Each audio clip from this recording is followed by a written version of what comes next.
त्यामुळे आता या पुढच्या आंदोलनासंदर्भात जरांगे पाटील काय बोलतात हे पाहणं देखील महत्त्वाचं असणार आहे। 29 ऑगस्टला अंतरवालीतून आंदोलनाची हाक देण्यात आलेली आहे। सरकारच्या निर्णयासंदर्भात आता जरांगे पाटील काही बोलणार का हे पाहणं आता महत्त्वाचं आहे। 29 ऑगस्टचे आंदोलन मात्र असणार आहे ते अतिशय शांततापूर्ण आंदोलन असेल अशी माहितीही जरांगेंनी दिली आहे। मराठवाडा आणि काही विदर्भाचा भाग 20 ऑगस्ट ते 25 ऑगस्टच्या दरम्यान दौरा ठेवला आहे। मराठवाडा पण ठेवला आहे पूर्ण आणि काही विदर्भ पण आहे, म्हणजे अकोला बुलढाण्याचा यवतमाळचा काही भाग आणि मराठवाड्याचा। परंतु आता उद्या किंवा आज संध्याकाळी डिक्लेअर दौरा करूया। जर कदाचित तब्येत बरीच नाही झाली तर माझ्या मराठा समाजालाही सांगितलं आहे मी की तुमच्या खांद्यावरती जबाबदारी घ्या। शेवटी दौरा होईल किंवा नाही होणार, जे व्हायचं असेल ते होईल, पण समाजाचे लेकरं जे अडचणीत संकटात आणलेत ना, त्यासाठी माझ्या मायबाप मराठ्याने पेटून उठा रे। तुम्ही जितके शांत बसाल तितकं मराठ्यांच्या पोरांचं वाटोळं होईल। आक्रमक व्हायचं शिका, रस्त्यावर येऊन मागायचं शिका, जिथं जिथं अन्याय झाला आहे तिथं तिथं जाऊन आवाज उठवायचं मराठ्यांच्या पोरांनी आणि मराठा समाजाने शिकलं पाहिजे। दबून राहू नका। दबून राहिलात तर जीवन तुमचं उद्ध्वस्त होणार आहे। दबून राहू नका, कुणाला भ्यायचं काम नाही आहे, कोणाच्या दबावाखाली वागायचं काम नाही। मराठ्यांनी दबावाखाली कोणाच्या वागायचं बंद करा, समाज सगळा संपून जाईल। जे जे समाज किंवा जे जे पोरं आक्रमक झाले, अन्यायाच्या विरुद्ध लढले, त्यांना न्याय मिळाला। काहीच बघू नका समोरचा कोण, सरकार आहे, अधिकारी आहे, काय राजकीय नेता आहे का पक्ष आहे। जो अन्याय करतो त्याच्या विरोधात असे चवताळून उठले पाहिजेत मराठी। म्हणून दौरा होईल नाही होईल, शक्यतो 20 ऑगस्ट ते 25 ऑगस्ट दरम्यान होणारच, पण शेवटी मला 29 ऑगस्टला उपोषण करायचं।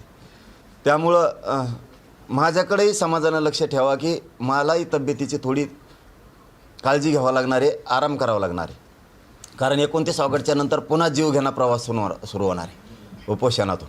म्हणून नाही आलो तर नाराज होऊ नका। तुम्ही तुमच्या खांद्यावर जबाबदारी घेऊन घराघरात गावागावात जा। पश्चिम महाराष्ट्र, कोकण, मुंबई, खानदेश, विदर्भ, मराठवाडा, जिथं जिथं मराठ्यावरती कुणबींवरती अन्याय होईल त्यांनी एक जीवाने आक्रमकपणाने उठायचं आणि 29 ऑगस्टच्या अंतरवालीच्या आंदोलनाची तयारी करायची सगळ्यांना विनंती आहे। पटेल, एक तुम्ही एरवी बोलत नाही ओबीसी नेत्यांवर, पण एक वाक्य तुम्हाला ऐकून दाखवतो। पैसा आणि गोंडस मुलं पाहून मराठा समाजाच्या मुली ओबीसीच्या घरात घुसतात आणि त्यांच्याशी लग्न करतात, संसार करतात, असं नवनाथ वाघमारे म्हणतात। काय असतं बघा, आम्ही कधीही, मी इतका बोलतो पण कोणाच्या लेकी बाळीवरती कधी बोललो नाही, महिलांवरती आणि गोरगरीब समाजावरती बोललो नाही। मी इतका बोलतो की प्रचंड, पण मी कधीच हिंदू असेल, मुस्लिम असेल, बौद्ध असेल, कुठल्याच जातीतल्या लेकी बाळीला कधी बोललो नाही, कधीच बोललो नाही, आणि गरीब समाजाला सुद्धा बोललो नाही, नेत्याला बोललो। पण मराठ्यांच्या लेकी बाळीवरती जर कोणी बोलणार असेल 100% ती घुरट पैदाशी, 100%। कारण ज्यांच्या तोंडातून लेकी बाळींबद्दल असं येतं आहे जाहीरपणानं मीडियावरती, 100% ही वड्या वगळीची चावला दे।